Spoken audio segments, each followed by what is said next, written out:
So I'll start things off by just grabbing the lasso tool, which you can get by pressing the L key.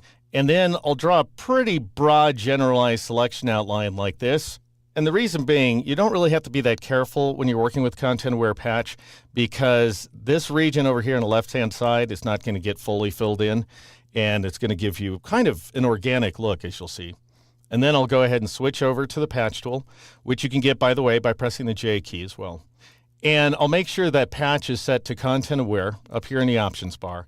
And then I'll drag up and to the right. And notice that I'm trying to match the angle of that sort of stripe right there in the wing. And I end up getting a pretty bad result, but part of that is because adaptation is set to very loose.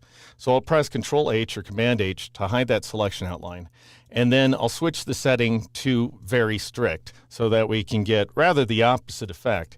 And you can see that it does a pretty darn good job of filling in that region. Now, again, it's not perfect, but given how little work I'm putting into this, I'm making great progress. Now I'll press Control D or Command D on the Mac in order to deselect the image. And I'll drag around here into the bottom region of this wing where we still have too much green. And I'll drag it up and to the right, trying to match the angle of that stripe once again, and then go ahead and release in order to achieve this effect here.